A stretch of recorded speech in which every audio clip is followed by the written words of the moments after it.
এটা একটা হাদিস আমি আরো কয়েকবার আপনাদেরকে শুনিয়েছি, মুসনাদে দারিমির হাদিস, আবুসুল ইলমা ফি আখিরিজ জামান, শেষ জামানায় সমস্ত জ্ঞান বিজ্ঞান আমি লাইভ করে দেব। ইসলামের প্রতিটি মাসআলার কি জবাব মোবাইল সার্চ দিলেই সবকিছু হাজার হাজার মুক্তির ফতোয়া, কোরআনের দলিল, হাদিসের দলিল তুমি পেয়ে যাবা। এমনটা নাই যুগটা, এই যুগটা একটা রিক্সাওয়ালা একটা মেথরও আমার চেয়ে বেশি জানার ক্ষমতা রাখে যে কোনো একটা মাসআলা, ক্ষমতা রাখে কিনা? এটাই আল্লাহ বলছেন, আমি কিন্তু জ্ঞান একেবারে লাইভ করে দেব, প্রচার করে দেব, ঘরে ঘরে জনে জনে পৌঁছে দেব। কিভাবে জনে জনে পৌঁছাবো? হাত্তা ইয়ালামাহু আর রাজুলু ওয়াল মারা, পৃথিবীর এমন কোন পুরুষ, এমন কোন নারী থাকবে না যার কাছে আমার ইসলামের জ্ঞান, কোরআনের জ্ঞান যাবে না। ওয়াল আবদু ওয়াল হুর, এমন কোন স্বাধীন, এমন কোন পরাধীন ব্যক্তি থাকবে না, মনিবার গোলাম থাকবে না যার কাছে, যার হাতে আমার নবীদের নিয়ে আসা কোরআন সুন্নাহর বাণী, ওহীর বাণী চলে যাবে না, সবার কাছে যাবে। ওয়াসগীর ওয়াল কবীর, শিশু আর বয়স্ক সবার কাছে জ্ঞান চলে যাবে। ফাইজা ফালতু যালিক, আমি যখন এটা করব, আখাযতু বিহাক্কি আলাইহিম, তখন আর কাউকে ছাড় দেব না। আমার অধিকার, আমার পাওনা, আমার রাইট, আমার হক যেটা আমি আদায় করেছি। ধর্মীয় বিষয়ে কোরআনের বাইরে আমরা না যাই, ধর্মীয় বিষয়ে নবী সাল্লাল্লাহু আলাইহি ওয়াসাল্লামের ভূমিকার বাইরে আমরা না যাই, এটাই আমাদের জন্য কল্যাণ। নবী সাল্লাল্লাহু আলাইহি সাল্লামকে রাহমাতুল লিল আলামিন করে পাঠানো হয়েছে। আল্লাহ নিজেই বলেছেন, ওমা আরসালনাকা ইল্লা রাহমাতাল লিল আলামিন, তোমাকে আমি বিশ্ববাসীর জন্য, কুল মাখলুকাতের জন্য আমার রহমত, আমার দয়া হিসেবে আমি প্রেরণ করেছি। সেই দয়াটা কি? এটা আমরা সবাই জানি যে নবীজি রহমতুল লিল আলামিন, কিন্তু সেই রহমত কাকে বলে? সেই রহমতটা শুরু হয় কোত্থেকে? মূলত সূরা আল আম্বিয়ার 107 নম্বর আয়াত, যেটি ওমা আরসালনাকা ইল্লা রাহমাতাল লিল আলামিন, বিশ্বজাহানের জন্য আমি আপনাকে রহমত রূপে পাঠিয়েছি। 108 নম্বর আয়াতের পরের আয়াতে আল্লাহ তাআলা রহমতটা কি সেটা ক্লিয়ার করেছে। সেই রহমত মানে কি? খাওয়া পড়া, অনেক টাকার মালিক হওয়া, লাক্সারিয়াস লাইফ এনজয় করা, ভোগ আর বিলাসের সাথে আমরা গা ভাসিয়ে দেব, এগুলি রহমত না। আল্লাহ বলেছেন, কুল ইন্নামা ইউহা ইলাই, রহমতটা কি? রহমতটা হলো এই ওহীটা। আমরা তো জানতাম না যে আমাদের মাবুদ আল্লাহ, তিনি একক অদ্বিতীয়, আমাদের জীবন, আমাদের মরণ, আমাদের সালাত, আমাদের কোরবানি, সব কিছুর মালিকানা তার। কুল মাখলুকাতের, এই পৃথিবীর 7 মহাদেশে যারা আল্লাহর নুন খাই, যারা আল্লাহর আকাশ ভোগ করি, যারা আল্লাহর জমিন ভোগ করি, যারা আল্লাহর দেয়া অক্সিজেন ভোগ করি, আল্লাহর দেয়া আলো বাতাস ভোগ করি, আল্লাহর দেয়া এই বডি, তার সৃষ্ট এই বডি ভোগ করি, তাদের জন্য রহমত কি আর গজব কি?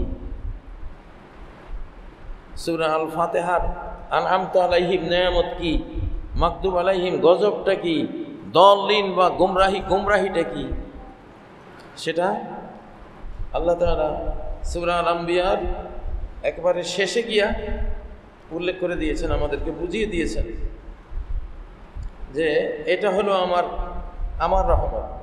যে কুল ইন্নামা ইউহা ইলাই, বলো আমার কাছে একটাই ওহী আসে, একটা মূল, সমস্ত হাজারো লাখ ওহীর মূল হলো একটা ওহী, একটা মাত্র। সেটা কি?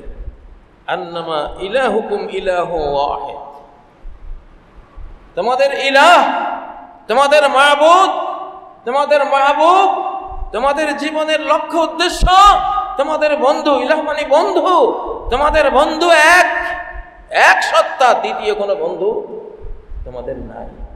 এটাই হলো রাহমাতুল লিল আলামিনের নিয়ে আসা সবচেয়ে রহমত ভরা বাণী, রহমত ভরা বিশ্বাস, রহমত ভরা ঈমান, যেই বিশ্বাস যে ঈমান নিলে এই মানুষ কোনো না কোনো দিন যতই সে শাস্তির মুখে পড়ুক মুক্তি সে পাবেই পাবে, সে জান্নাত পাবেই পাবে।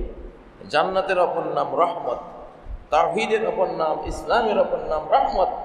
কুল বিফাদলিল্লাহি ওয়া বিরহমাতিহি, আল্লাহর ফজল, আল্লাহর রহমত। কোরআন আর ইসলামকে অনুগ্রহ আর রহমত বলা হয়। সন্তান যেটা ঈমানদার তাকে মা বাবার জন্য রহমত বলা হয়। যিকরু রহমতে রব্বিকা আবদাহু যাকারিয়া, সূরা মারইয়ামের প্রথম 2 নম্বর আয়াত, যে তোমার রব যে জাকারিয়াকে একটা ঈমানদার সন্তান দিয়েছিল, ইয়াহিয়া নামক, ইয়াহিয়া আলাইহিস সালাম নামক, সেই রহমতের আলোচনা হবে এই সূরার মধ্যে। আল্লাহ। তাহলে হিন্দু হোক, বৌদ্ধ হোক, খ্রিস্টান হোক, ইহুদি হোক, মুসলিম হোক, সবচেয়ে তার জীবনে রহমতপূর্ণ প্রাপ্তি হলো লা ইলাহা ইল্লাল্লাহ, এটা পাওয়া, যে আমার আল্লাহ ছাড়া কোনো বন্ধু নাই, আল্লাহ ছাড়া কোনো বন্ধু নাই। আমি আগেও বলেছি, সূরা আল বাকারা 255 নম্বর আয়াতে আল্লাহ বলেছেন আল্লাহু লা ইলাহা ইল্লা হুয়াল হাইয়ুল কাইয়ুম, আর 257 নম্বর আয়াতে বলেছেন আল্লাহু ওয়ালিয়ুল্লাযিনা আমানু, আল্লাহ ঈমানদারদের বন্ধু। 255 নম্বর আয়াতে আল্লাহকে ইলাহ রূপে গ্রহণ করো। ইলাহ কি তুমি হয়তো বুঝো না, আল্লাহ বলছেন যে আমি তোমার বন্ধু হয়ে গেলাম। সুবহানাল্লাহ। এখন তাহলে শিরিক হলো গজব, শিরিক হলো দলাল, মাগদুব আলাইহিম, যে এই তাওহীদ একত্ববাদের নিয়ামত পায় নাই, শিরিক করছে, মূর্তি পূজা করছে, সে তার অজান্তে, জানা অথবা অজানায়, যদি জেনে বুঝে সেটা করে তাহলে মাগদুব আলাইহিম, গজবে পড়েছে। যদি না জেনে করে, মূর্খতাবশত করে, তাহলেও সে দলালের মধ্যে, দলিনের মধ্যে, বিভ্রান্তির মধ্যে আছে। প্রিয় বন্ধুরা, এখন আমার কোনো মানব ভাই, আমার মানবী বোন যদি এই ধ্বংসাত্মক শিরিক করে, আমি তার সাথে কি কথা বলা উচিত? একটা বিমান যখন আকাশ থেকে পড়ে, ক্রাশ হয়, তখন সেটার জন্য কি আমি বলবো যে ঠিক আছে, কনগ্রাচুলেশন, তুমি পড়ে যাচ্ছ, মারা যাও? আমি কি এটা বলবো? কি বলবো? আল্লাহ তারে বাঁচাও, আল্লাহ তারে উদ্ধার করো, যদি কোনো ওয়ে থাকে, যদি কোনো উপায় থাকে, তাই না? এখন এই যে আল্লাহ তাআলা কোরআনে তো বলেছেন যে যে শিরিক করে তার অবস্থা কি? তার অবস্থা হলো, আল্লাহ বলেন ওয়ামান ইউশরিক বিল্লাহি ফাকান্নামা, ওয়ামান ইউশরিক, যে শিরিক করে আল্লাহর সাথে, যে মূর্তি পূজা করে, আল্লাহকেও ডাকে সে, মূর্তিকেও ডাকে সে মসজিদে এসে আল্লাহকেও সিজদা করে, আবার গোরস্থানে গিয়া কবরকেও কি করে? সিজদা করে। বট গাছ দেখলে তারেও সিজদা করে, ধর্মগুরু দেখলে তারেও সিজদা করে। এই যে আসলে শিরিক মানে তো আল্লাহকে অস্বীকার করা না, শিরিক মানে আল্লাহকে অস্বীকার করা না, আল্লাহকে অস্বীকার করার সাথে পার্টনার একজন স্বীকার করা। এইটা কি আল্লাহ সহ্য করেন নাই? আমি তোমার চিরস্থায়ী জাহান্নামী বানাই দেবো, কারণ আমার কোনো শরিক নাই। তোরা সব গোলামের ঘরের গোলাম, তোদেরকে আমি বানিয়েছি, তোরা আমার শরিক হয়েছে কেমনে? আকাশ আমি বানিয়েছি, আকাশ আমার পার্টনার হয় কি করে? ও তো অস্তিত্বই ছিল না, অস্তিত্ব নাই, এখন আমি নাই বললে নাই হয়ে যাবে। হ্যাঁ, মুতু, তোমরা মরে যাও, ফাকাল আল্লাহুল্লাহু মুতু, এক জাতিকে আল্লাহ বলেছেন মরে যাও, সাথে সাথে মরে গেছে। কুল মাখলুকাতের অবস্থা এই। এখন আল্লাহ বলতেছেন ওমা ইউশরিক বিল্লাহি ফাকান্নামা খাররা মিনাস সামা, যে শিরিক করলো সে যেন আকাশ থেকে পড়ে গেল, পড়ে যাচ্ছে, বিমানের মতো ক্রাশ হয়ে যাচ্ছে। এখন বিমানের ক্রাশ হয়ে যাওয়ার মুহূর্তে আপনি কি বলবেন? আল্লাহ বাঁচান, আল্লাহ তারে এই ধ্বংস থেকে বাঁচান। এটা আপনার মানবতার প্রতি বন্ধুত্ব, একজন অসহায় মানুষের প্রতি আপনার ভালোবাসা, এটাই ভালোবাসা, এটাই ভালোবাসা যে আপনি তার মুক্তি চাইলেন। যে বাবা রে, এটা ধর্মীয় বিষয়, ধর্মের বিষয়, আমার কিছু করার নাই, এটা আল্লাহর বিষয়, আমি কোনো মুক্তি করতে পারি না। আল্লাহ তোদের ব্যাপারে বলছে কুলিয়া ইহাল কাফেরুন, কুলিয়া ইহাল কাফের। কাফের মানে কি? কাফের মানে কি? অবিশ্বাসী, অবাধ্য, সরকারের বিরুদ্ধে অভ্যুত্থানকারী, আল্লাহর বিরুদ্ধে অভ্যুত্থানকারী কাফের।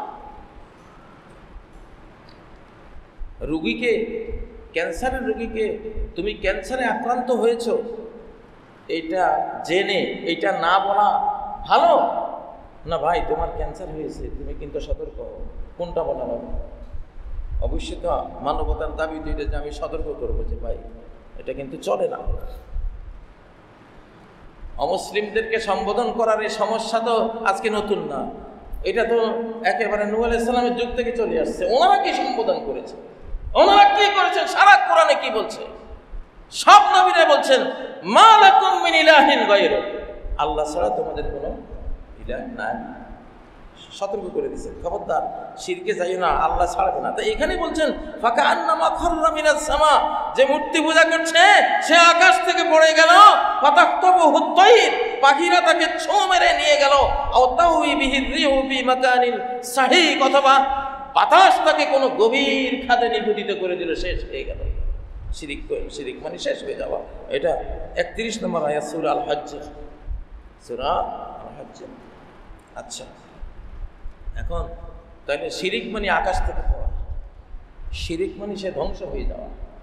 তো একজন মৃত্যু পথযাত্রীকে আমাদের কি করতে হবে? উদ্ধারের চেষ্টা করতে হবে। নাকি আমি বলবো যে ঠিক আছে তুই আরো মর, তুই আরো এই কাজ কর, আমি তোর জন্য, আমি তোকে আরো উৎসাহ দিচ্ছি না? এগুলি ধর্মীয় ভাষা না। এই শতাব্দীতে 2024 পরবর্তী শতাব্দীতে প্রত্যেকটা কথা বলতে সাবধান। 2024 পরবর্তী শতাব্দী আল্লাহ, 2024 পরবর্তী শতাব্দী কোন দলের নয়, 2024 পরবর্তী শতাব্দী এই কোরআনের। প্রত্যেকটা কথা, প্রত্যেকটা বক্তব্য, প্রত্যেকটা পদক্ষেপ এই ইউনিভার্সাল ল দিয়ে যাচাই বাছাই করা হবে, হচ্ছে। দেখেন না, কথা মুখের বের হওয়া মাত্রই ধরা পড়ে যাচ্ছে, যা ইচ্ছে তাই হয়ে যাচ্ছে। আপনি যত বড় ব্যক্তি হন, যত বড় শিক্ষিত হন, যত বড় আলেম হন, সামান্য ভুল হওয়ার সাথে সাথে কিভাবে ধরাধরি শুরু হচ্ছে। কে করছে এটা? আকাশের প্রোগ্রাম। এই জন্য প্রত্যেকটা কথা যাচাই বাছাই করতে হবে যে আমার কি বলা উচিত। প্রিয় বন্ধুরা, সূরা আল মুমতাহিনা একটি সূরা, আল্লাহ তাআলা সেখানে দেখুন প্রত্যেকটা কথা আল্লাহ বলে রেখেছেন। আপনাদের কাছে বাহ্যিক হয়তো মনে হবে কঠোর, না, ওই কঠোরের বিরুদ্ধে লাখ কোটি মার্সি, দয়া, মায়া লুকিয়ে আছে, লুকিয়ে আছে। মায়ের অবুজ শিশু যদি 2000 ভোল্টের হিটার জ্বলছে, ক্ষণ করে লাল সুন্দর লাল রূপ নিয়েছে, শিশুরা তো ওই কালারের প্রতি আকৃষ্ট, শিশু লাল দেখে ঝাঁপ দিতে চাচ্ছে ওই তারটা নেবার জন্য। মায় তো বুঝতেছে বাবারে এইটা ধরার পরে আর তোরে আমি পাবো না পৃথিবীতে। মা ঝটকা মেরে তারে 10 ফুট দূরে ছড়ি মারলেন ঝাঁপ দিয়ে বাঁচাবার জন্য। এটা কি নিষ্ঠুরতা না রহমত? এটাই তো রহমত নাকি? এটাই তো রহমত। যদি মায় বলতেন আচ্ছা বাবা ঠিক আছে, তোর কাছে ভালো লাগছে তো তুই এটা ধর, তাইলে অর্থটা কি হইল? তাহলে এই মা তো নিষ্ঠুর। এই খুনের জন্য সে দায়ী হবে আদালতে, যে তুমি খুন করেছো, এই খুনের জন্য তুমি দায়ী। তোমার এই উৎসাহ না পেলে শিশুটা সর্বনাশা কাজটা করতো না, সে একটা ফেরত আসতো। তুমি কেন তারে উদ্ধার করলে না? কেন তারে বাঁচালে না? কেন নবীজির ব্যাপারে আল্লাহ তাআলা বলছেন না আল্লাকা বাখিউন নাফসাকা আল্লা ইয়াকুনু মুমিনিন। সূরা শুআরা বলেন না, সূরা শুআরা বললে আল্লাহ কি বলছেন? হে নবী, তারা যে কেন তাওহীদের উপরে আসতেছে না, ঈমান আনছে না, সেই দুঃখে তুমি যেন আত্মহত্যা করবে, তুমি যেন আত্মহত্যা করবে। সূরা শুআরা 3 নম্বর আয়াত, আল্লাকা বাখিউন নাফসাকা আল্লা ইয়াকুনু মুমিনিন। তারা যে শিরিক বর্জন করছে না, মূর্তি পূজা বর্জন করছে না, মূর্তি পূজাকে ঘৃণা করে, সেটা থেকে ওই নাপাক থেকে, শিরিক হলো বিষ্ঠা। আল্লাহ ইন্নামাল মুশরিকুনা নাজাস, যে শিরিক করে সে নিজেকে পায়খানা বানিয়ে নিল, বিষ্ঠা বানিয়ে নিল, সে জানুক আর না জানুক তার পরিণতি এইটা। তাহলে এরা কেন এই নাপাক ত্যাগ করছে না? হে নবী, তোমার অবস্থা হলো না আল্লাহ, মনে হয় যেন তুমি হত্যা করবে নাফসাকা, নিজেকে তুমি যেন সুইসাইড করবে মনের দুঃখে। আরে বাবা, এইটা না হওয়ার কথা। আরে কেন তুমি পূজা করে নিজের সময়, নিজের জীবন, টাকা পয়সা, একটা শয়তান ইবলিসের ফাঁদে পড়ে তুমি আজকে জাহান্নামে যাচ্ছ আমার মানব বন্ধু। কুনতুম খায়রা উম্মাতিন উখরিজাত লিন-নাস, সূরা আলে ইমরানের 110 নম্বর আয়াতে কি বলেছেন? তোমরা সেরা জাতি এজন্যই যে তোমরা মানুষকে উদ্ধার করার কাজটা করো। যেখানে যারে তোমরা ক্ষতির মধ্যে পড়ে থাকতে দেখো, তাকে বাঁচাবার চেষ্টা করো।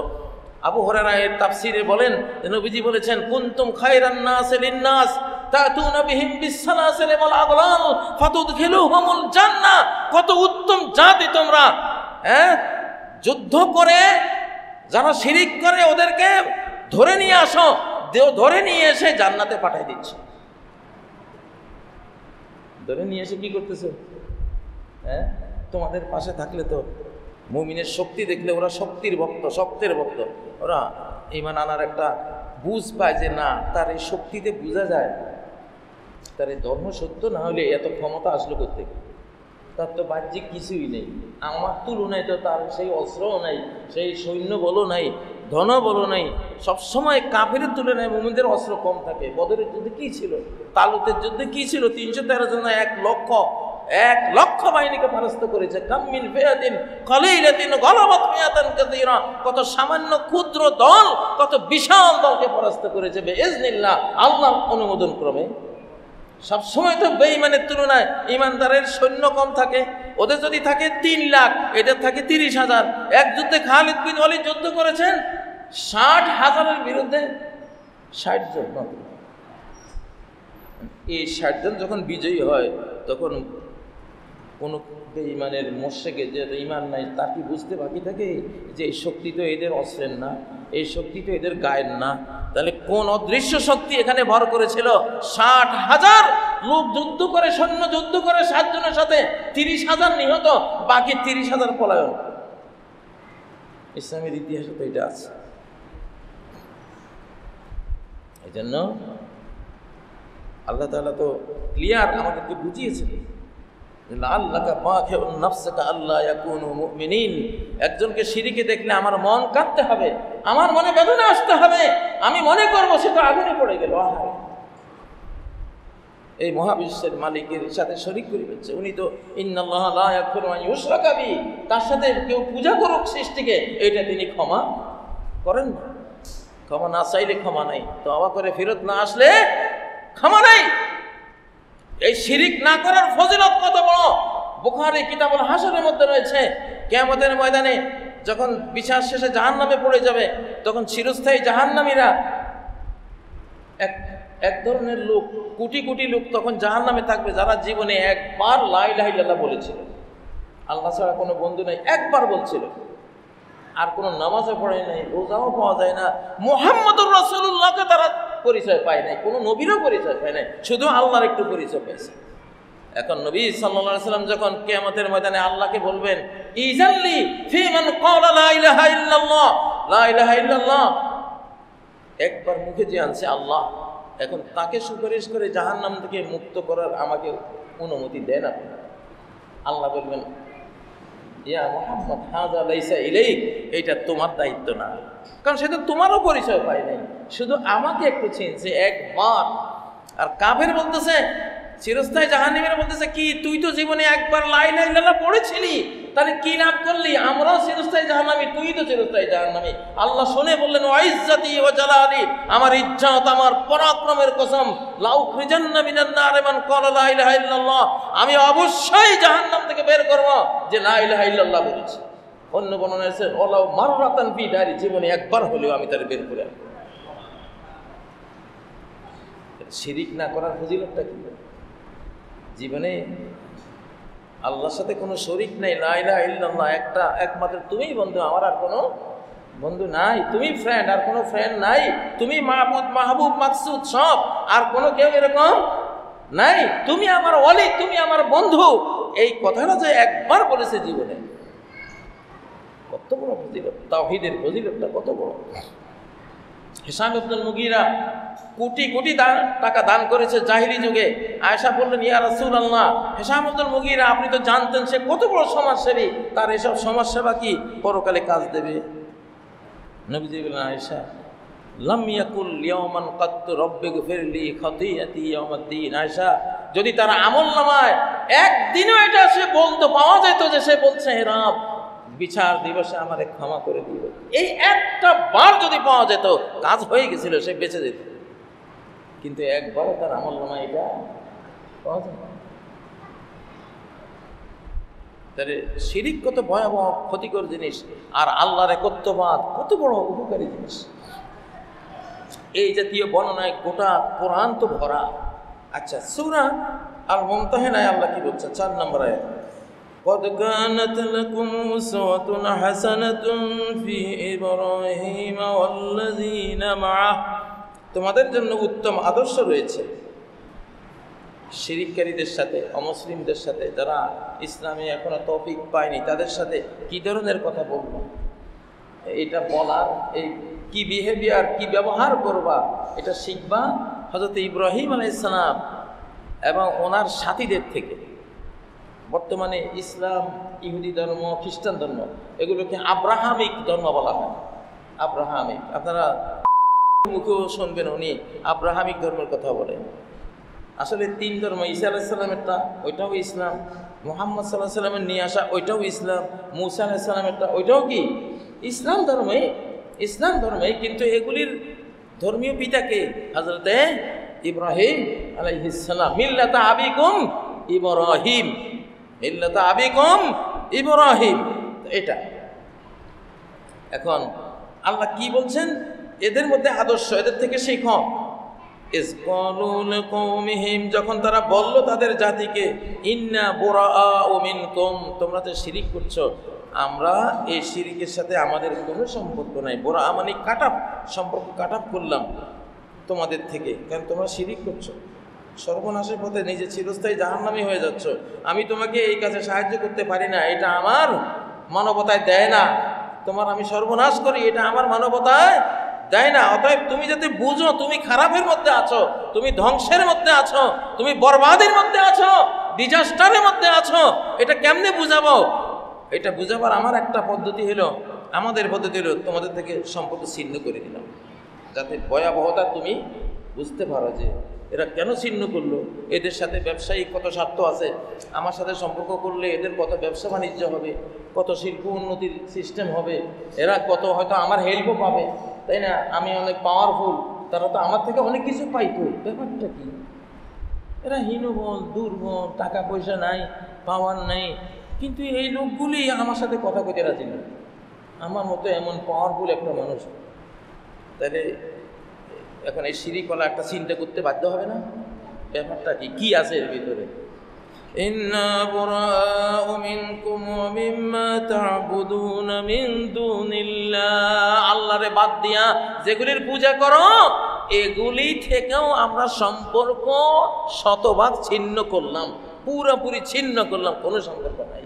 কাফারনা বিকুম, ওখানে থামেন নাই, সম্পর্ক কাটাপ করার পরে, পূজারি আর পূজার সাথে সম্পর্ক কাটা পরে বলতেছেন কাফারনা বিকুম, তোমাদের সাথে কুফরি করলাম, তোমাদেরকে চিনি না আমরা। কারা তো মিয়া দুনিয়াতে আইসা আল্লাহ সেজদা দিতেছে, মূর্তিরে এটা কইরা নিজে মরবা আর আমাগরও মারবা, এই মরণের তালে আমরা নাই, কুফরি করলাম। এখানে থামেন নাই, ওয়াবাদা বাইনানা ওয়া বাইনাকুমুল আদাওয়া, তোমাদের সাথে আর আমাদের সাথে প্রকাশ্য শুরু হয়েছে 2টা জিনিস, আল আদাওয়া, শত্রুতা। এখন থেকে পূজা কেন করছো? তুমি আমার এনিমি, আমি তোমার এনিমি, তুমি আমার দুশমন, আমি তোমার দুশমন। তোমার যখন জাহান্নাম থেকে বাঁচাইতেই পারবো না, কিয়ামতের দিনে তুমি বলবা যে সে যদি কঠোর হইতো তাহলে আল্লাহ আমি তো হেদায়েতে চলে আসতাম, আমি এই সুযোগ রাখতে চাই না।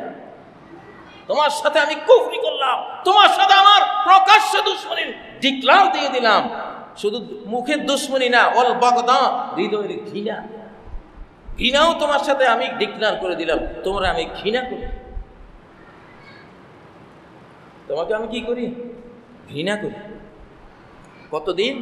হাত্তা তুমিনু বিল্লাহি ওয়াহদা, এক আল্লাহর প্রতি ঈমান না আনা পর্যন্ত ঘৃণা চলবে।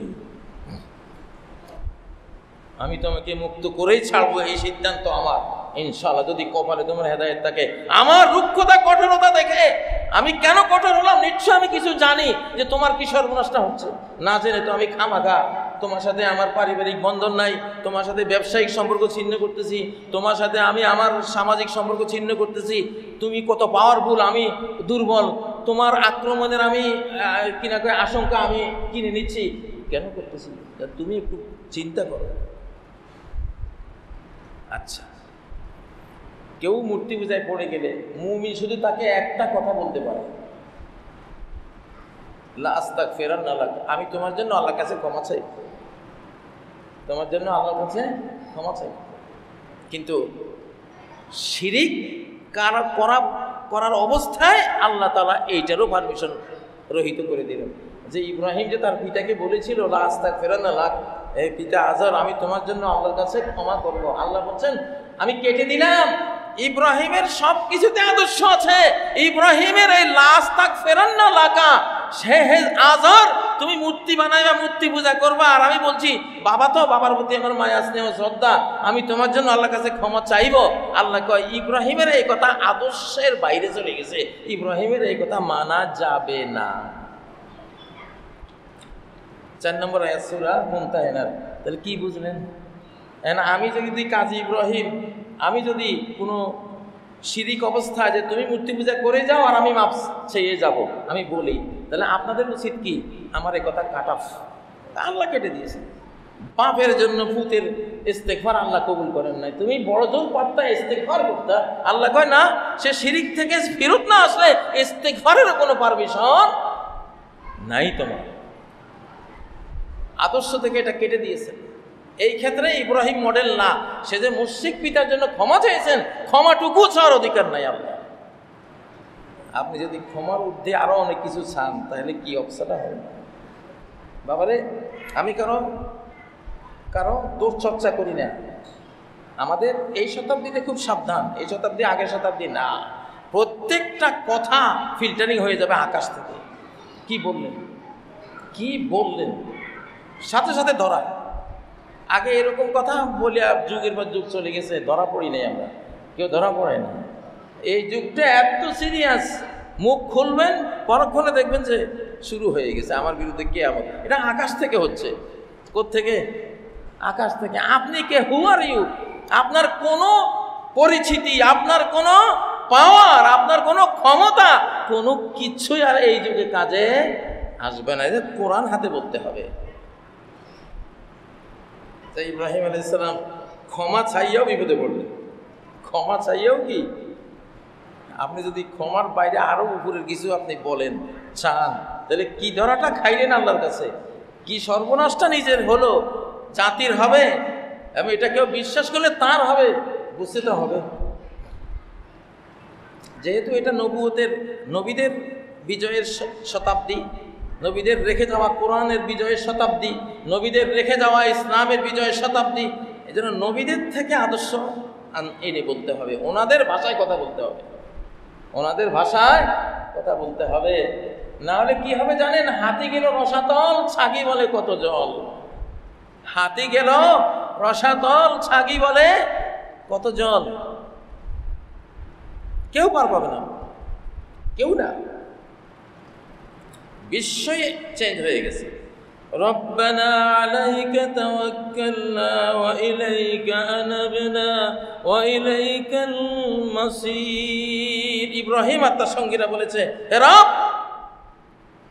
বেঈমানের সাথে আমি কাটা হয়ে গেলে দরিদ্র হয়ে যাব, না খেয়ে মরে যাব, ব্যবসা বাণিজ্য ধ্বংস হয়ে যাবে, আমি আমার পাওয়ার হারাবো, এটা হারাবো, সেটার কিচ্ছু কুছ পারোয়া নেই, কোনো ভয় নেই। রব্বানা আলাইকা তাওয়াক্কালনা, সমস্ত ভরসা নির্ভরতা তোমার উপরে রেখে দিলাম, তুমি এনাফ আমাদের জন্য, সাফিসিয়েন্ট, হাসবুনাল্লাহু ওয়া নি'মাল ওয়াকিল। রব্বানা আলাইকা তাওয়াক্কালনা ওয়া ইলাইকা আনাবনা, তোমার দিকে ফিরে আসছে। মাখলুকাত বাদ, যে মাখলুক তোমারে মানে না, ওই মাখলুকের আমার কোনো দরকার নাই, আমি বারবার তোমার কাছে ফিরে আসছি। ওয়াইলাইকাল মাসির, তোমার দিকে আমার শেষ ঠিকানা, তোমার কাছে আমার শেষ ঠিকানা। কি শক্ত কথা আল্লাহ বললেন। তারপরে বললেন রব্বানা লা তাজআলনা ফিতনাতাল লিল্লাযীনা কাফারু, আল্লাহ আমাদেরকে, রব্বানা হে আমাদের রব, লা তাজআলনা আমাদেরকে আপনি বানান না ফিতনা, এটা পরীক্ষা কাফিরদের জন্য। কারণ মুমিন হয়ে যদি তাদের পদলেহন করি, জি হুজুর করি, তাদের কাছে দুর্বলতা প্রকাশ করি, তাহলে আমি তাদের জন্য ফিতনা হয়ে গেলাম, তাদের আরো কুফরি শিরকি কন্টিনিউ করার উসিলা হয়ে গেলাম।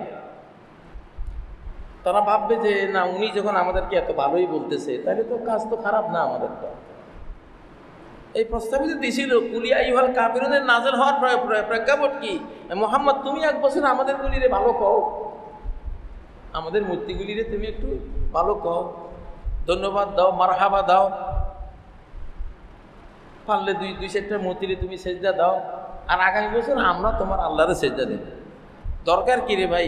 এই দেশ তো তোমার আর আমার, মক্কা মদিনা আরব দেশ, আমরা তো একসাথেই থাকি, একসাথে বসবাস করি, গন্ডগোল করে লাভ কি?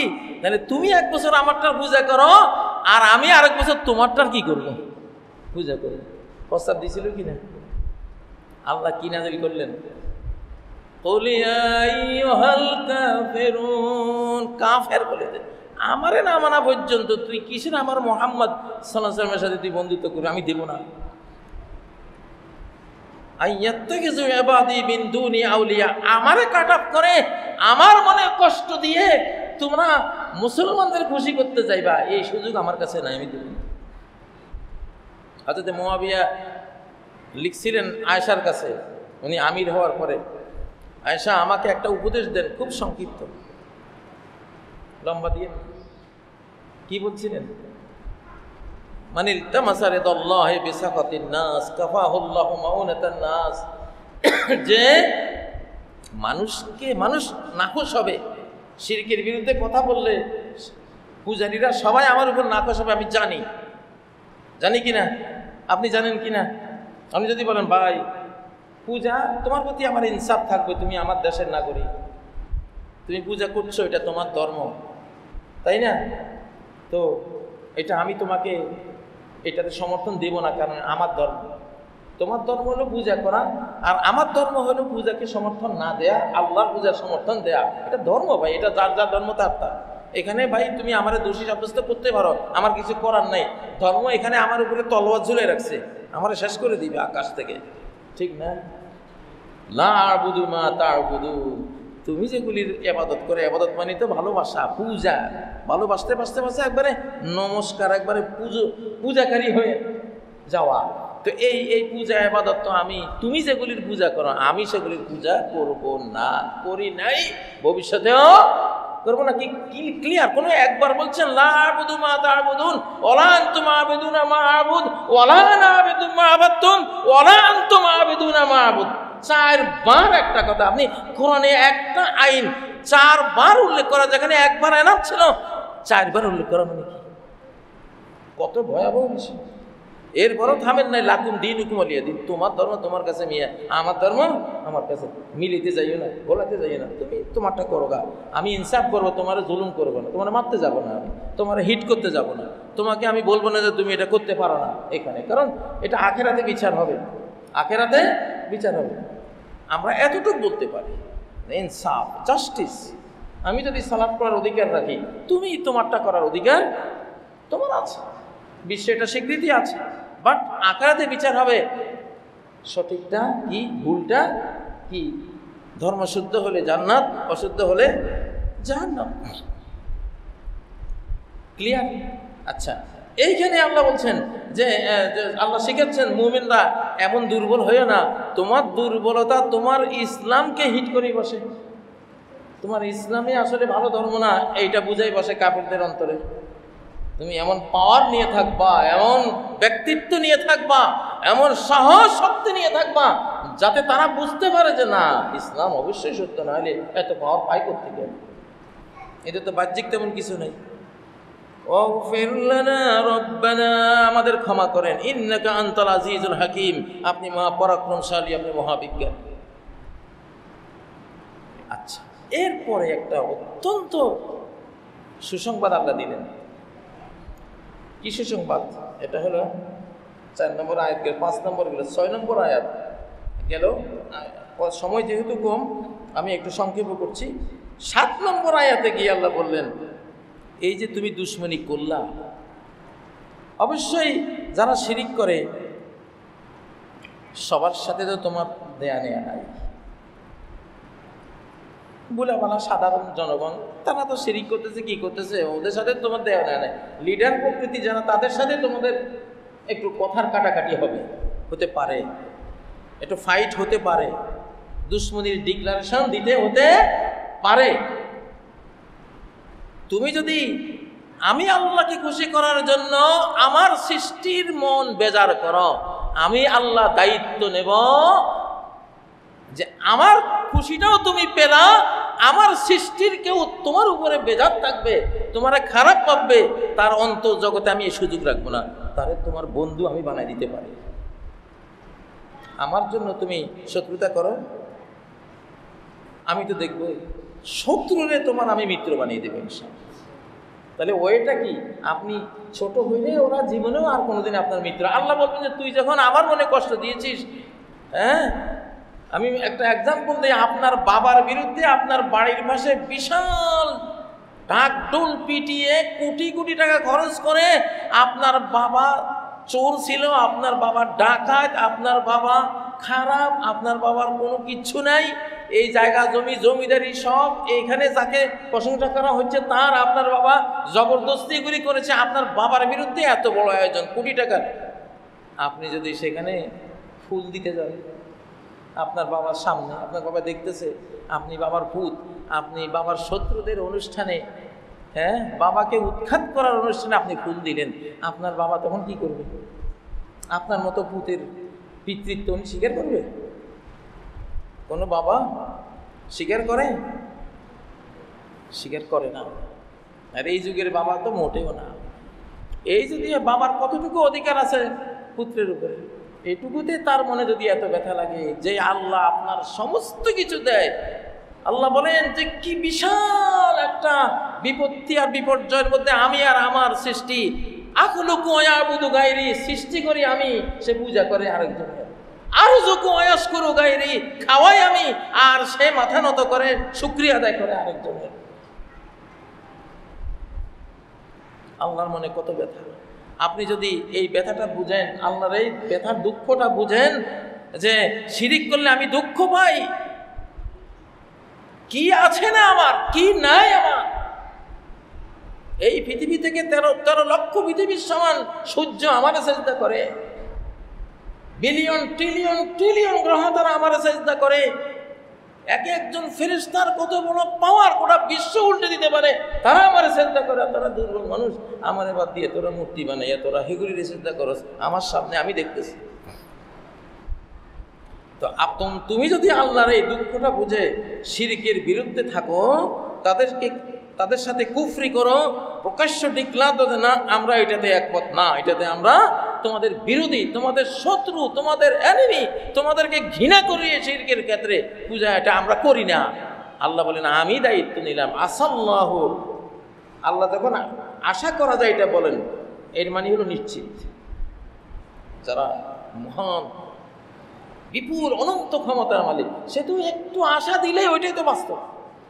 আসাল্লাহু আন ইয়াজআলা বাইনাকুম ওয়া বাইনাল্লাযিনা আদাইতুম মিনহুম মাওয়াদ্দা, আশা করা যায় তোমাদের মাঝে আর তোমরা যাদেরকে শিরকের পয়েন্টে শত্রু বানিয়েছো তাদের মধ্যে আল্লাহ মহাব্বত তৈরি করে দিবেন, ভালোবাসা তৈরি করে দিবেন। ওরা ঘরের ভিতরে যখন আলাপে বসবে তখন বাপরে বাপ, মানুষ দেখছি এগুলির মতো দেখি নেই। ধর্মরে কি ভালোবাসে, এরা আল্লাহরে কি ভালোবাসে দেখছ? হ্যাঁ, তাদের সব স্বার্থ জলাঞ্জলি জীবনও যাইতে পারে, তবুও তারা আমাদের পক্ষে আসতেছে না। এরা কেমন মানুষ? এরা আসলে মহৎ ব্যক্তি। আর এমনও তো হতে পারে তোমাদের এই কঠোরতা দেখে সে ঈমান নিয়ে আসবে, লা ইলাহা ইল্লাল্লাহ পড়ে সে তোমার একেবারে সহোদর ভাইয়ের চেয়েও আরো বড় ভাই হয়ে যাবে। আল্লাহ পারেন কিনা, আল্লাহ মক্কাতে করিয়েছেন কিনা।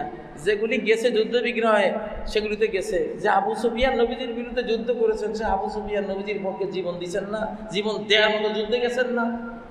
হ্যাঁ, মক্কার আশপাশের সব গোত্রই তো নবীজির বিরুদ্ধে ছিলেন, প্রত্যেকটা গোত্রই ঈমান এনে নবীজির বন্ধু হয়েছেন না। আমর ইবনুল আসের মতো লোক নবীজিকে বলছেন যে আপনার মতো ঘৃণিত কোনো লোকে আমার জীবনে ছিল না, আপনার চেহারার মতো ঘৃণিত চেহারা আমার কাছে ছিল না, আপনাকে পাইলে খুন করার মতো কোনো প্রিয় জিনিস পৃথিবীতে আমার ছিল না, খালি পাইলেই হয়তো আপনাকে আমি খুন করতাম, এইরকম মানুষ ছিলাম আমি। আর আজকে হে আল্লাহ রাসূল, আপনার চেহারার মতো প্রিয় চেহারা আমার নাই, আমার সামনে নাই এই পৃথিবীতে। আপনার মতো শ্রদ্ধাভাজন কোনো ব্যক্তি আমার কাছে আজকে আর নাই। সে আমর বলতেছে নবীজিকে পাওয়ার পরে জীবনে একটি বারও তার দিকে দুই চোখ তুলে আমি তাকাইতে পারিনি। সাহাবায়ে কেরাম কেমন ছিলেন? নবীজি আসলে আবু বকর আর ওমর ছাড়া কেউ নবীজির দিকে তাকাবার ক্ষমতা রাখতো না, নিশ্চয়ই থাকতো। তার ব্যক্তিত্বের প্রভাবে, তার মাহাত্ম্য, তার বুজুর্গি, তার সত্যতা, তার বিরাটত্ব, এইগুলির প্রভাবে সাহাবীরা যে চোখ তুলে তাকাবেন এই ক্ষমতা ছিল না। ভাই, এটা আমি আপনাদেরকে ভাষায় বুঝাতে পারবো না এটা কি জিনিস। আমর ইবনুল আস মিশর বিজেতা, উনি বলছেন তোমরা যদি আমার জিজ্ঞাসা করো যে নবীজি কেমন ছিলেন, কেমন দেখেছেন, আমি কিচ্ছু বলতে পারবো না। লজ্জায় নিজে এতটা হীন ভাবতাম তার সামনে পড়লে, আমি জীবনে একবার ওলাম আমলা আইনেই আমি লোকাত্তু, সহিহ মুসলিমের হাদিস। নবীজিকে কখনো দুই চোখ ভরে আমি তাকাইতে পারিনি। অথচ এই নবী একদিন ছিল আমার কাছে সবচেয়ে ঘৃণার কথা। তা আল্লাহ কি না পারেন? আল্লাহকে নবীজি কি শিরিক অবস্থায় তাদেরকে কনগ্রাচুলেশন দিয়েছিলেন, মারহাবা দিয়েছিলেন, ধন্যবাদ দিয়েছিলেন, কিছু দিয়েছিলেন? কঠোর থেকেছেন, কারণ উনি জানেন তোমরা সর্বনাশ হয়ে যাচ্ছ। পরে যেদিন বুঝছে তারা তো পায়ের ধুলা নেওয়ার জন্য পাগল হয়েছে। আরে আপনি তো আমার জন্যই আমাকে এই কঠোরতা দেখিয়েছেন। মা যেরকম শিশু ধ্বংসাত্মক কোথাও পড়তে গেলে জীবন দিয়ে মা কিভাবে উদ্ধার করে, সেই ভূমিকা তো আপনি নিয়েছেন। বন্ধুরা, আসলে এটা বিশাল একটা বিষয়। বাংলাদেশের যে কোনো ব্যক্তির, যে কোনো দলের, যে কোনো সরকারের মাথা মরার প্রশ্ন এটা কিন্তু আল্লাহর অধিকার, আল্লাহ নিচ্ছেন।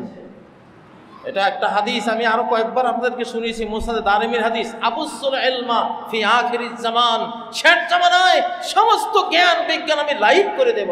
ইসলামের প্রতিটি মাসআলার কি জবাব মোবাইল সার্চ দিলেই সবকিছু হাজার হাজার মুক্তির ফতোয়া, কোরআনের দলিল, হাদিসের দলিল তুমি পেয়ে যাবা। এমনটা নাই এই যুগটা একটা রিক্সাওয়ালা, একটা মেথরও আমার চেয়ে বেশি জানার ক্ষমতা রাখে যে কোনো একটা মাসআলা। ক্ষমতা রাখে কিনা? এটাই আল্লাহ বলছেন, আমি কিন্তু জ্ঞান একেবারে লাইভ করে দেব, প্রচার করে দেব, ঘরে ঘরে জনে জনে পৌঁছে দেব। কিভাবে জনে জনে পৌঁছাবো? হাত্তা ইয়ালামাহু আর রাজুলু ওয়াল মারা, পৃথিবীর এমন কোন পুরুষ, এমন কোন নারী থাকবে না যার কাছে আমার ইসলামের জ্ঞান, কোরআনের জ্ঞান যাবে না। ওয়াল আবদু ওয়াল হুর, এমন কোন স্বাধীন, এমন কোন পরাধীন ব্যক্তি থাকবে না, মনিবার গোলাম থাকবে না যার কাছে, যার হাতে আমার নবীদের নিয়ে আসা কোরআন সুন্নাহর বাণী, ওহীর বাণী চলে যাবে না, সবার কাছে যাবে। ওয়াস-সাগীর ওয়াল কবীর, শিশু আর বয়স্ক সবার কাছে জ্ঞান চলে যাবে। ফাইজা ফাআলতু যালিক, আমি যখন এটা করব, আখাযতু বিহাক্কি আলাইহিম, তখন আর কাউকে ছাড় দেব না। আমার অধিকার, আমার পাওনা, আমার রাইট, আমার হক যেটা আমি আদায় করেছি, এইটা চলছে এখন। আপনি কোনো কিছুতে আল্লাহর হকের মধ্যে সামান্য একটু আপনি কমতি করবেন, আল্লাহ ধরে দিবে আপনাকে সাথে সাথে ধরা। তো এটা গেল এই বিষয়। আরেকটা বিষয়, তো এটা তো এটাই তো মূল বিষয়টা। আমরা যাতে কোনো শিরিক, কোনো বিধর্মীয়, আল্লাহর মনে কষ্ট আসে এমন কোনো বিষয়ে আমরা যাতে কারো প্রতি প্রসন্ন না হই, সন্তুষ্টি প্রকাশ না করি। এটা হকুল্লাহ, আল্লাহর হক। মারা পড়েন না ভাইরা, কেউ সর্বনাশ করে ফেলেন না নিজের। নিজের সারা জীবনের সব অর্জন চক্ষের পলকে ধুলায় মিশাই দিবে আল্লাহ তাআলা। ওমা আমরুনা ইল্লা কালামাহিল বসর আও হুয়া আকরাব, আমার কমান্ড চক্ষের পলক বা তারও আগে সংগঠিত হওয়ার মতো কমান্ড। এইরকম ক্ষিপ্রতা সম্পন্ন আল্লাহর হুকুম, সেগুলি অহরহ ঘটছে এখন। দ্বিতীয় আরেকটা বিষয় রয়েছে যে নবী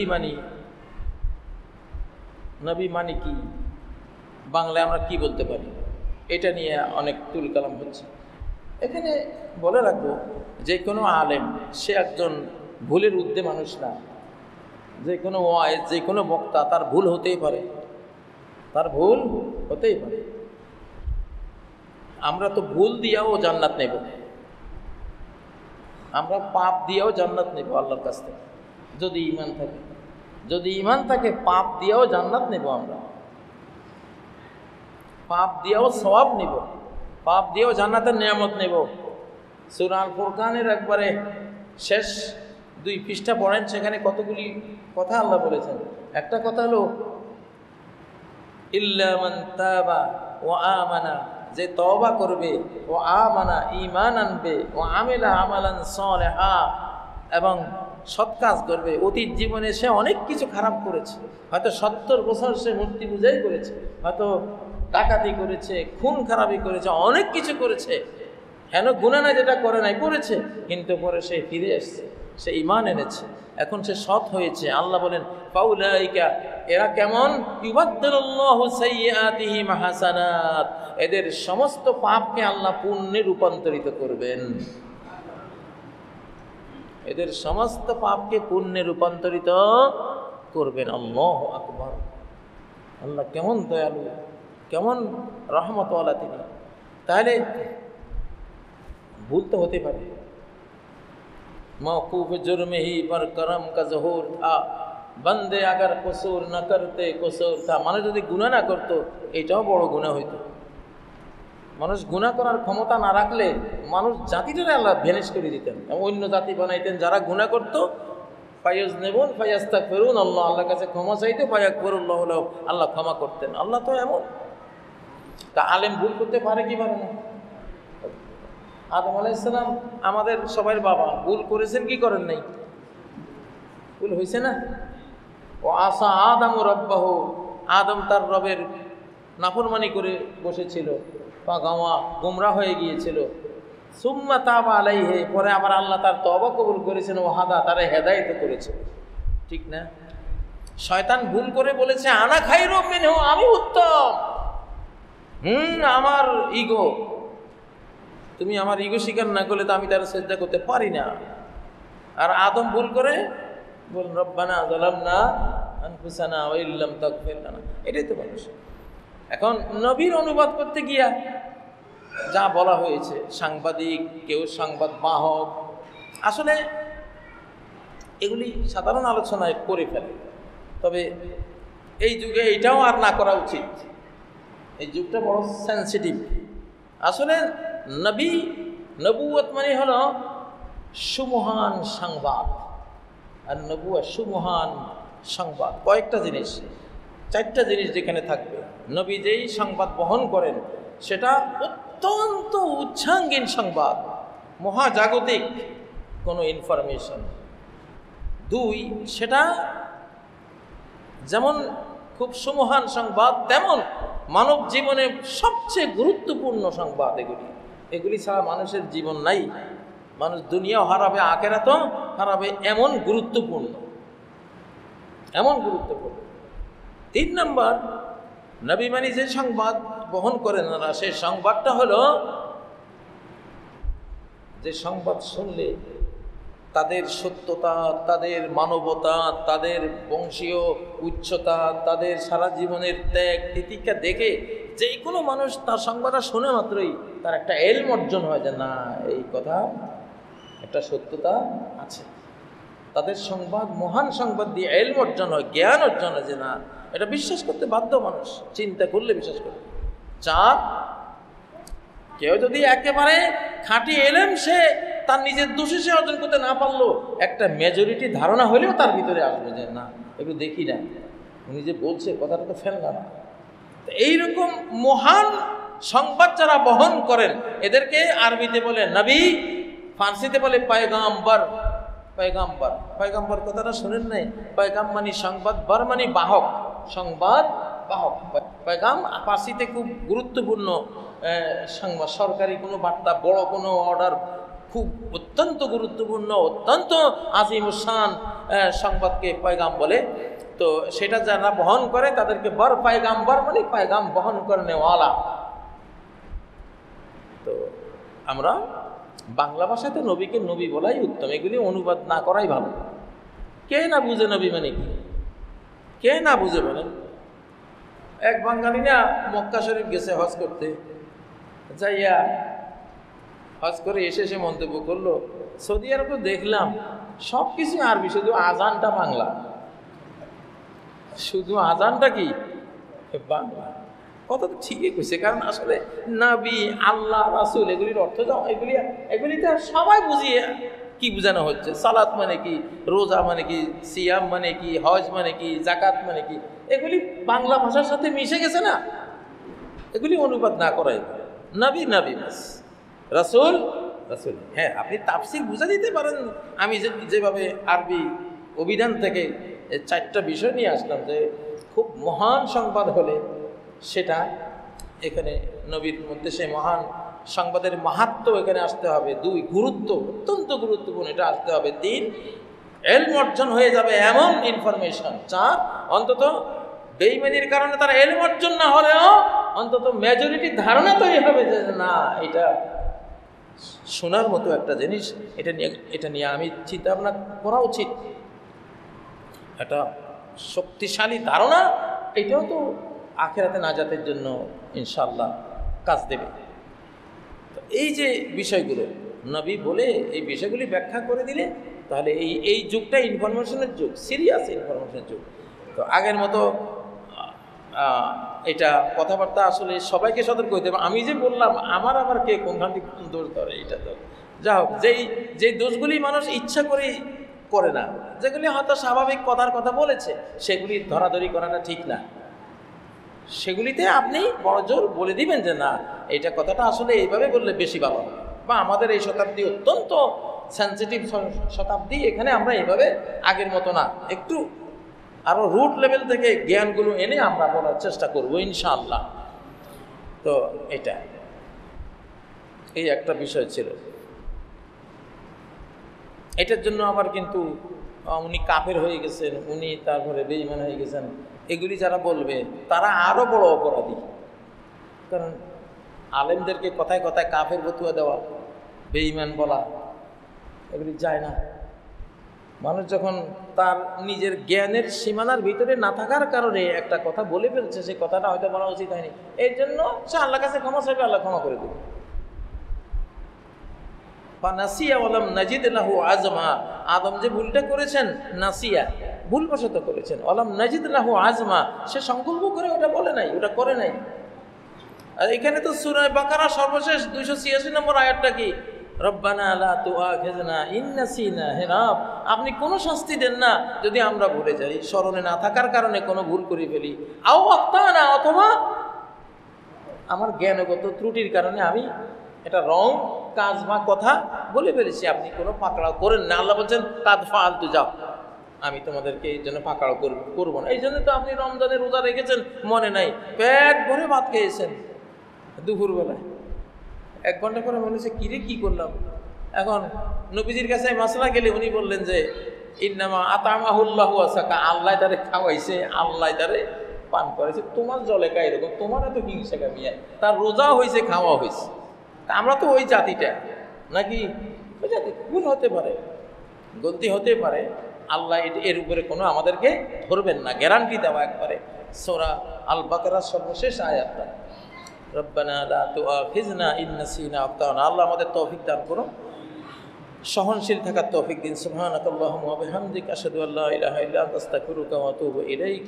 আকুলু কাওলি হাযা ওয়া আস্তাগফিরুল্লাহ লি ওয়া লাকুম ফাস্তাগফিরুহু ওয়া আতুবু ইলাইহি ইন্নাহু হুয়াল গফুরুর রহিম।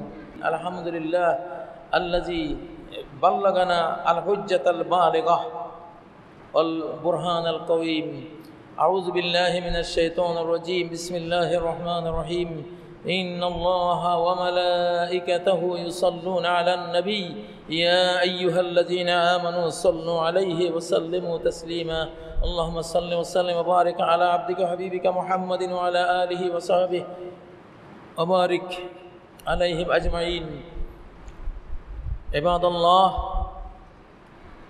اقتفوا محمدا صلى الله عليه وسلم في جميع أحوالكم সম্মানিত মুসলিয়ান কেরাম, দক্ষিণ কোরিয়ার একটি দাওয়াতি সফরে গিয়েছিলাম, পুরো সপ্তাহ ওখানে ছিলাম। তো আসলে দেখলাম যেটা আমাদের দেশে বাংলাদেশে মুসলমান আছে কিন্তু ইসলাম অনেক ক্ষেত্রেই নাই, আর দক্ষিণ কোরিয়ায় মুসলমান নাই কিন্তু 70% মনে হয় যেন ইসলাম আছে।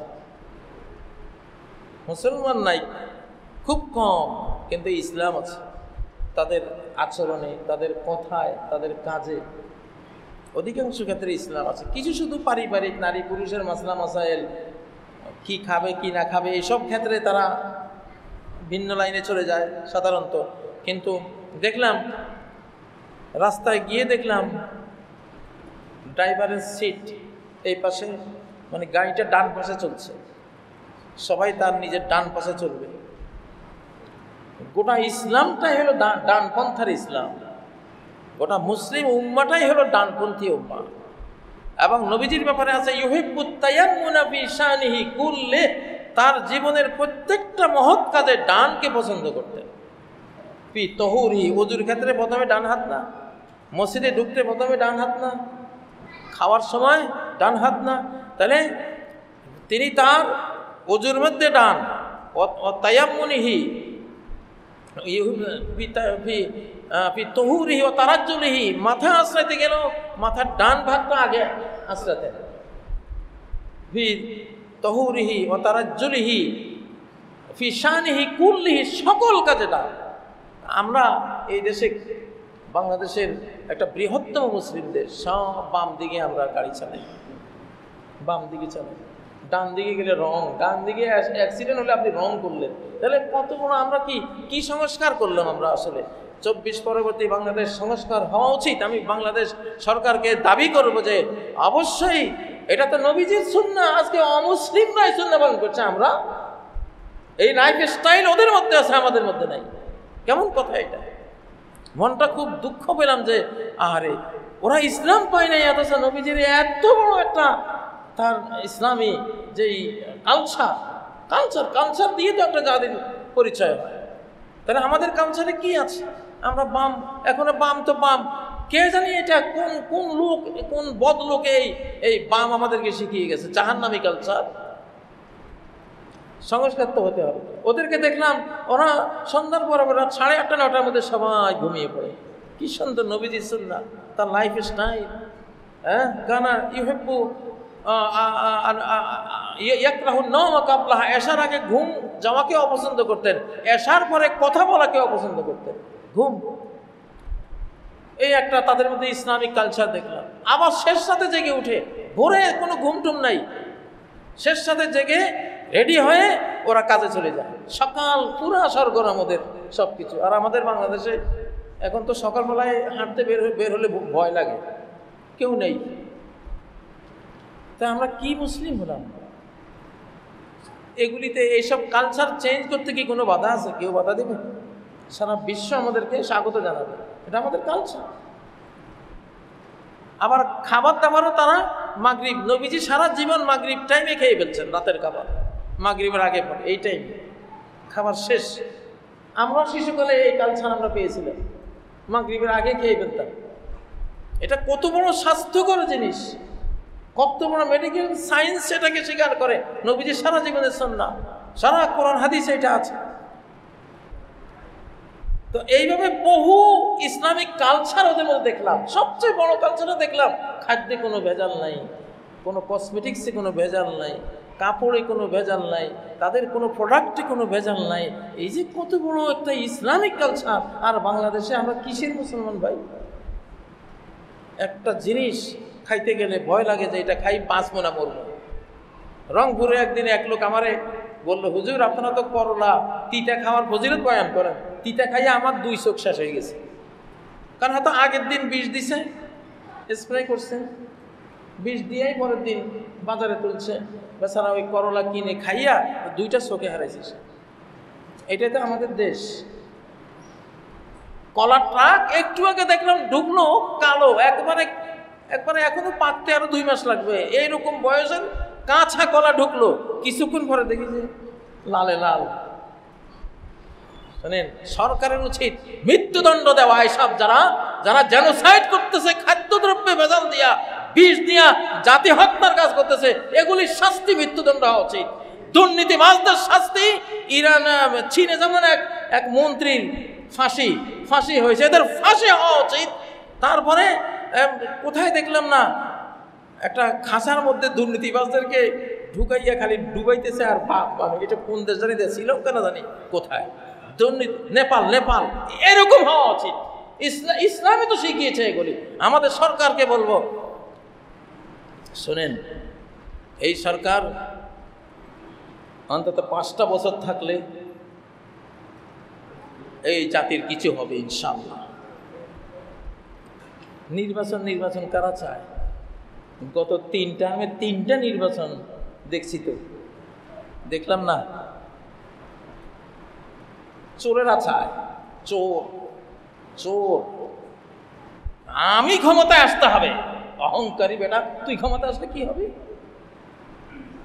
মানে বর্তমান যেই রাজনীতি চলছে, মানে আমিত্বের হলো অপরিহার্যতা। আমি অপরিহার্য, আমি নাই তো এই দেশে থাকার দরকার নেই, আমি নাই, আমার দল নাই, তাহলে কোনো এই দেশের কল্যাণ হবে না, হওয়ার কোনো দরকার নেই।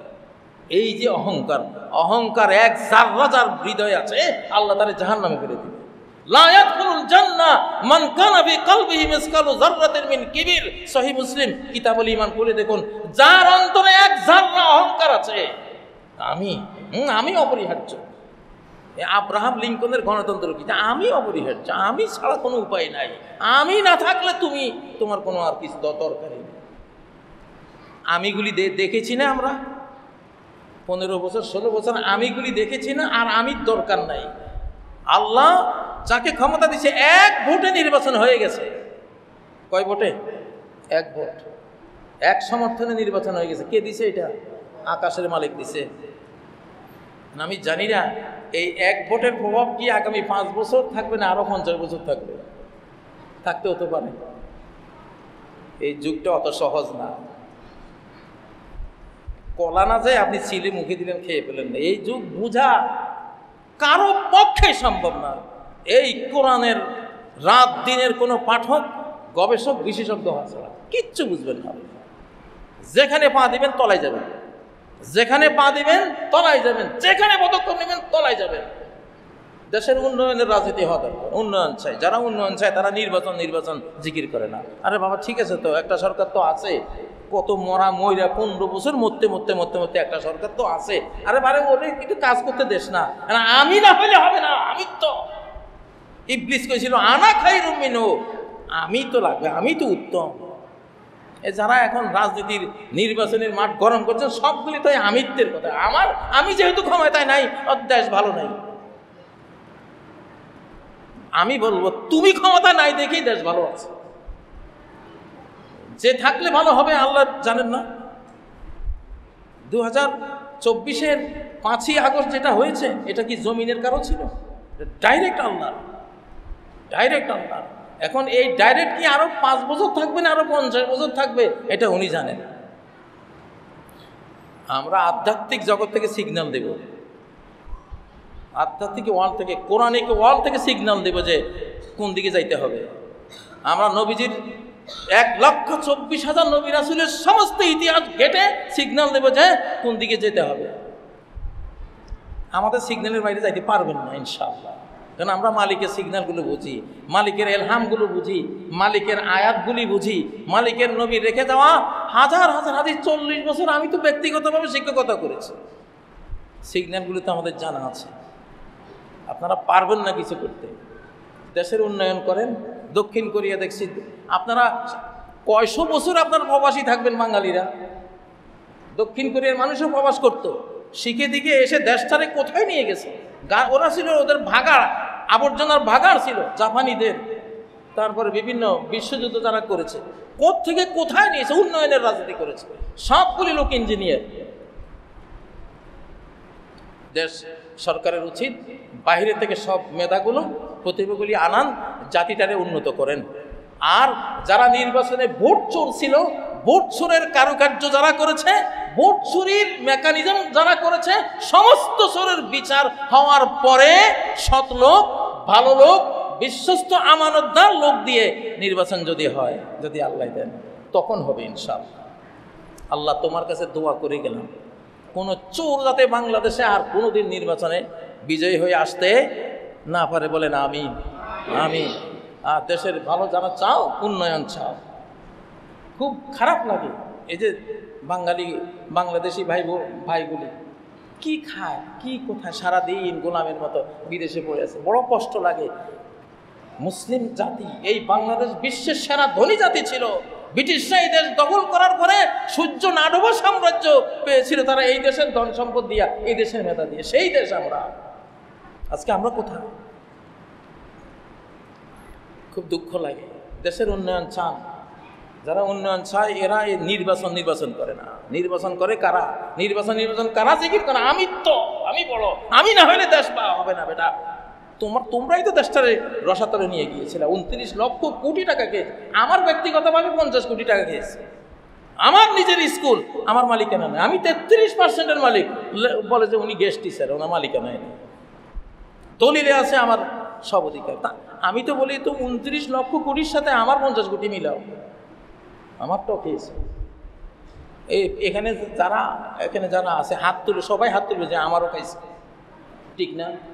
হিসাব করলে আরো অন্তত 20 লক্ষ 30 লক্ষ কোটি টাকা জমবে। তো এসব চোর থেকে দেশকে বাঁচাইতে হবে। এই হলো কথা। আল্লাহ তাআলা বাঁচান আমাদেরকে। আল্লাহর এক ভোটে আল্লাহ তাআলা দেশ পরিবর্তন করেছেন। আল্লাহ, আপনার এক ভোটের প্রভাব 5 বছর 50 বছর আপনার ইচ্ছা মতো আপনি রাখেন। আপনি এই দেশটা ভালো মানুষ ছাড়া কাউকে দেন না। আল্লাহ তাআলা আমাদেরকে, আমাদের মা বাবাকে ক্ষমা করেন, আমাদের এই দেশ, এই জাতিকে ক্ষমা করেন।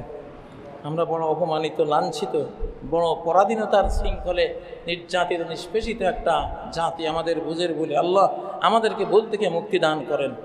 আল্লাহ, কোরআন ও সুন্নাহর নির্দেশনা ছাড়া, কোরআন ও সুন্নাহর দিক নির্দেশনা ছাড়া এই দেশে আর যাতে কিছু না হয়, আল্লাহ কিছু হতে দেবেন না। আপনার সে ক্ষমতা আছে। আল্লাহ, কারো ইচ্ছায় যাতে আর এখন কোনো কিছু না হয়, আপনার ইচ্ছায় যাতে সব হয়। আল্লাহ তাআলা এই গোটা দেশটা আল্লাহ আপনার হাতে তুলে দিয়েছে। আল্লাহ, গোটা মুসলিম বিশ্বকে আল্লাহ আপনার হাতে তুলে দিয়েছে। আল্লাহ, গোটা বিশ্বটা আপনার হাতে তুলে দিয়েছে। আল্লাহ, আপনি আপনার মন মতো করে আপনি চালান। আপনার যারা পছন্দের বান্দাবান্দি তাদেরকে দিয়ে চালান। আল্লাহ তাআলা আপনারা আমিন বলে আমাদের সাহায্য করেন। আউযু বিল্লাহি মিনাশ শাইতানির রাজীম। বিসমিল্লাহির রহমানির রহিম। ইন্নাল্লাহা ইয়া'মুরু বিল আদলি ওয়াল ইহসান ওয়া ইতা'i যিল কুরবা ওয়া ইয়ানহা আনিল ফাহশা'i ওয়াল মুনকারি ওয়াল বাগি ইয়া'iযুকুম লা'আল্লাকুম তাযাক্কারুন।